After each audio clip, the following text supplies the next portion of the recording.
안녕하십니까. A05조의 최종 프로젝트 발표를 맡은 주영록입니다.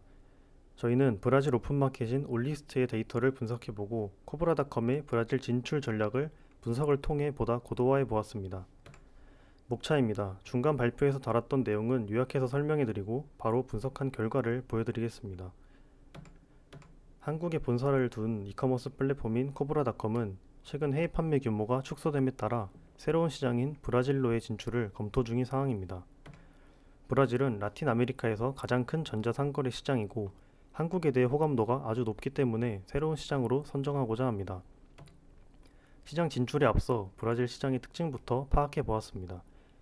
브라질 시장은 높은 세율 그리고 너무 다른 지불 방식을 가지고 있었고 느린 배송 그리고 빈민가 거주 인원이 많다는 점, 이렇게 많은 차이가 있었습니다. 따라서 브라질 현지 이커머스 플랫폼 올리스트의 데이터를 통해 벤치마킹 해보고자 합니다. 캐글에서 받은 올리스트 데이터셋을 모두 활용하였으나 날씨와 같이 배송이 중요한 데이터가 부족했습니다. 그래서 저희는 배송 예측 모델링의 성능을 높이기 위해 브라질 날씨 및 공휴일 데이터를 추가로 수집하였습니다. 먼저 상파울루주의 날짜 및 시간에 따른 온도, 체감 온도, 습도, 강우량 등 다양한 변수가 있는 날씨 데이터를 오픈 웨더맵에서 받았습니다. 그리고 공휴일도 배송 소요일에 영향을 미칠 것이라 생각하여 브라질 카니발과 같은 법적 공휴일 데이터를 수집했습니다. 이렇게 고객 경험 개선을 위해 세웠던 가설을 하나씩 다뤄보겠습니다. 셀러 클러스터링부터 시작해 보겠습니다. 클러스터링에 앞선 전처리 과정입니다. 카테고리 컬럼은 12개로 재분류하였고 스테이트 컬럼은 지역으로 수정하였으며 5개 범위로 축소하였습니다. 그리고 이러한 범주형 변수에 대해 원핫 인코딩을 진행하였습니다. 또한 셀러별 RFM 지표를 각각 생성하고 산출된 가중치를 부여해 최종 RFM 스코어를 도출해 변수로 활용하였습니다. 먼저 피처를 선정하고 스케일링 후 덴드로그램 및 엘보우 메서드로 군집 개수를 탐색했습니다. 그리고 다양한 방법으로 군집화를 실행하고 TSNE 시각화로 확인해보는 과정을 반복했습니다. 그리고 적정 클러스터 확보 시 군집 평가까지 해보았습니다. 이 과정을 반복한 결과입니다. 최종적으로 선정된 피처는 상품수, RFM 스코어, 출고부터 배송까지 소요된 시간, 이렇게 세 가지였습니다. 46개의 피처에서 상관계수 및 아노바 검정을 통해 16개까지 축소하였으며 그중 독립성이 높은 지표 5개를 선정 후 다양한 조합으로 반복하며 최적의 피처를 이렇게 선정하였습니다. 적정 군집 개수는 3개에서 4개로 확인되었는데 보조 지표를 참고해서 최종 군집수는 4개로 결정하였습니다. 이렇게 덴드로그램 및 엘보우 플랫을 보시면 확인하실 수 있습니다. 최종적으로 K민조와 계층적 군집화에서 시각화 결과가 유사하게 도출되었습니다. 하지만 실루엣 계수 그래프 확인 시 K민주 군집이 더 우수하다고 판단해 최종적으로 채택하였습니다. 우측의 계층적 군집화를 보시면 실루엣 계수의 음수 비중이 상대적으로 높은 것을 볼 수 있습니다. 각 클러스터별 특징을 분석해 보았습니다. 0번 클러스터는 셀러 수가 약 39%로 비중이 아주 높았으며 총 매출액도 가장 높게 나타났습니다. 1번 클러스터의 경우 배송이 가장 느리고 매출액 및 RFM 스코어 역시 가장 낮았습니다. 반대로 2번 클러스터는 배송이 가장 빨랐으며 셀러수 비중은 약 42%로 가장 높았습니다. 하지만 매출액과 RFM 스코어가 굉장히 저조하게 나타났습니다. 3번 클러스터의 경우 약 2%에 불과했으나 셀러당 매출액 및 RFM 스코어가 가장 우수했습니다. 여기 라인이 1인당 매출액입니다. 1인당 매출액이 가장 높은 것을 볼 수 있습니다. 이렇게 클러스터링 해본 결과 올리스트의 소수의 셀러가 높은 매출을 내고 있기에 나머지 셀러들은 비교적 방치되는 경향이 있었습니다. 저희 코브라닷컴은 보다 다양한 셀러가 높은 매출을 올릴 수 있도록 할 것입니다. 먼저 시장에 진출하는 만큼 신규 셀러 모집 프로모션을 제안합니다. 또한 비활성 셀러들을 대상으로 웰컴백 프로모션을 진행해 이전 매출액이 큰 셀러에게 상위 노출 혜택을 제공하고 마지막으로 셀러 서비스에 대해 유저가 평가할 수 있도록 당근마켓 매너온도와 같은 시스템을 도입하면 좋을 것이라 판단했습니다. 다음은 리뷰 평점 분석입니다. 리뷰 데이터셋과 주문 및 배송 시간이 포함되어 있는 오더 데이터셋을 병합해 간단하게 전처리하고 활용했습니다. 진행하기에 앞서 리뷰 점수와 다른 변수들 간의 상관관계를 히트맵으로 확인해 보았습니다. 배송 시간, 출고부터 배송 완료까지의 시간, 배송 지연 시간, 이렇게 배송과 관련된 변수에서 비교적 높은 음의 상관관계를 확인할 수 있었습니다. 따라서 리뷰 평점별 배송 단계 소요 시간을 시각화해 보았습니다. Y축은 시간입니다. 모든 배송 과정에서 평점이 낮을수록 배송 시간이 길었습니다. 그리고 아래로 내려가 있는 이 바는 배송 지연 시간입니다. 올리스트는 배송 예정일을 매우 넉넉하게 잡아두는 편인데 이게 음수로 나타나는 것은 그만큼 배송이 예정일보다 빠르게 도착했다는 것입니다. 즉 리뷰 평점이 높을수록 배송이 예정일보다 빠르게 도착했다는 것입니다. 배송이 완료되기도 전에 리뷰를 남기는 유저는 약 5.3%였습니다.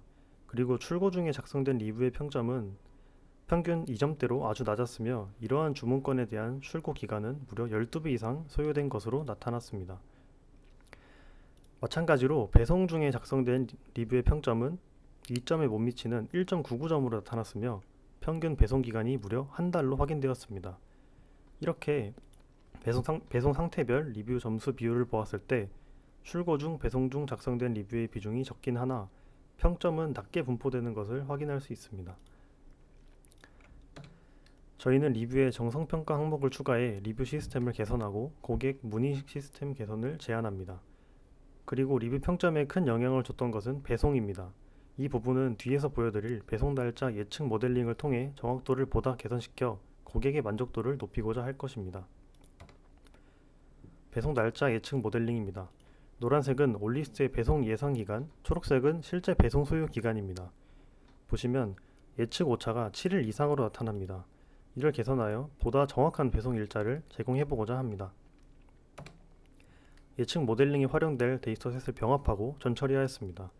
배송에서 거리가 중요하기 때문에 위도 경도를 활용한 하버사인 포뮬라로 거리를 계산하여 변수를 활용했습니다. 또한 날씨 및 공휴일도 배송에 영향이 있을 것으로 판단하여 외부 데이터를 구해 변수로 활용했습니다. XGBoost와 LightGBM 이렇게 두 가지 모델을 활용했습니다.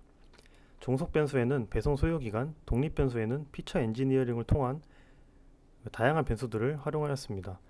데이터의 허브, 즉 배송 전에 상품이 모이는 위치에 대한 데이터가 없어서 하나의 주문에서 셀러 간 위치의 평균으로 허브 위치를 추정해서 변수로 활용했습니다.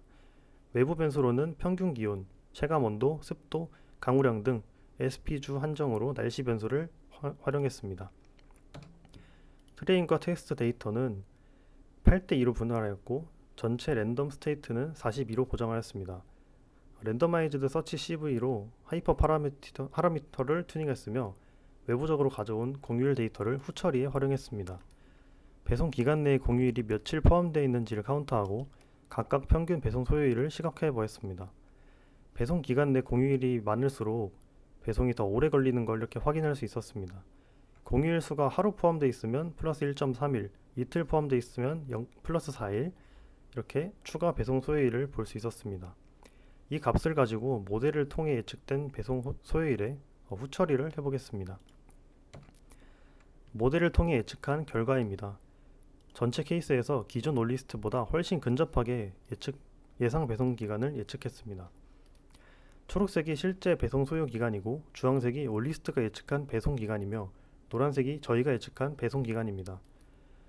올리스트는 오차가 굉장히 큰 반면에 저희는 오차가 비교적 매우 낮게 나타났습니다. 모델은 LightGBM, 데이터는 SP주 한정으로 날씨 데이터를 추가했을 때 가장 성능이 우수했습니다. 추가로 공휴일 후처리는 RMSE 지표를 보았을 때 성능 저하가 확인되어서 제외했습니다. 예측 결과 이상치에 대해 과소 추정하는 경향이 있었습니다. 실제 배송기간이 46일인 배송건이 있었는데 배송기간이 9일로 예측되어 있었습니다. 과소 추정 시 고객은 제공받은 예정일보다 배송이 늦게 도착하는 것이므로 불만이 많을 것입니다. 따라서 저희는 컨트롤 리그레이션을 활용해 배송 구간을 예측해 보기로 했습니다. 구간에 대한 예측력 판단을 위해 구간 정확도라는 지표를 만들어 평가 지표로 활용했습니다. 이전 모델과 동일하게 진행하였고 배송 예정일 구간을 양 끝으로 예측하도록 했습니다. 구간 예측 시 이전과 달리 XG부스트의 모델의 성능이 더 우수하게 나타났습니다. 각 구간별 예측 범위 내에 실제 배송 소요 기간이 잘 들어있는 걸 볼 수 있습니다. 이처럼 배송 예정 구간으로 정보를 제공 시 외부 변수에 따른 배송 지연 이슈에 유연하게 대처가 가능합니다. 특히 브라질의 경우 더 유효할 것으로 판단됩니다. 또한 실내 구간을 유동적으로 변경하며 배송 예정 구간 폭이 조정이 가능합니다. 추후 배송 예정 구간 1일 이내 지역에 당일 도착 서비스를 제공할 수 있을 것이라 기대됩니다. 아래는 스트림릿으로 구현해본 상용화 예시입니다. 이렇게 사용할 모델, 주문 아이디, 구간 범위를 설정하면 배송 예정 구간이 나타납니다. 대시보드입니다. 앞선 분석을 바탕으로 올리스트 유저 매출 및 셀러 현황을 한눈에 파악할 수 있도록 대시보드를 제작했습니다. 첫 번째 대시보드의 경우 코브라닷컴 해외 전략팀이 월 단위로 유저 매출 성과를 모니터링하도록 제작했습니다. 주요 지표 월별 증감 추이를 추가했고 카테고리 및 지역별 특성도 원하는 값에 따라 볼 수 있도록 구성했습니다. 하단에는 코호트 분석 결과 및 재구매율, 평점, 구간별 배송시간 등 유저 행동 데이터도 추가했습니다. 두 번째는 코브라닷컴 판매자 지원팀이 셀러별 매출 현황 및 특성을 파악해 각 클러스터별로 적합한 프로모션을 기획하는 데 도움이 되고자 제작된 대시보드입니다. 최근 3개월 내 판매 이력이 있는 활성 유저 수를 별도 필터링하여 추이를 확인하고 셀러별 거래액과 주문서, RFM 스코어도 대시보드를 통해 활용할 수 있습니다. 특히 하단에는 해당 클러스터를 누르면 각 그래프 내 해당 클러스터의 값이 하이라이트 되도록 처리해 가독성을 높였습니다. 결론입니다. 지금까지 이렇게 세 가지 분석을 진행해 전략을 도출해 보았습니다. 한계점으로는 먼저 브라질 시장이 너무 다른데 전반적으로 데이터가 부족했습니다. 브라질 시장을 이해하는 데에도 많은 시간이 소요되었습니다. 두 번째로 리뷰 코멘트가 포르투갈어로 되어 있고 85%가 결측치였기 때문에 분석에서 제외할 수밖에 없었습니다. 그리고 허브의 위경도 및 도로 API 정보가 없어서 거리를 직선거리로 추정해 활용할 수밖에 없었습니다. 또 날씨도 SP주 한정으로 활용한 것이 한계점이었습니다. 데이터가 개선된다면 모델의 성능도 보다 향상될 것으로 기대됩니다. 다음은 배송 예측 모델의 변수 중요도입니다. 참고 자료입니다. 이상 발표 마치겠습니다. 감사합니다.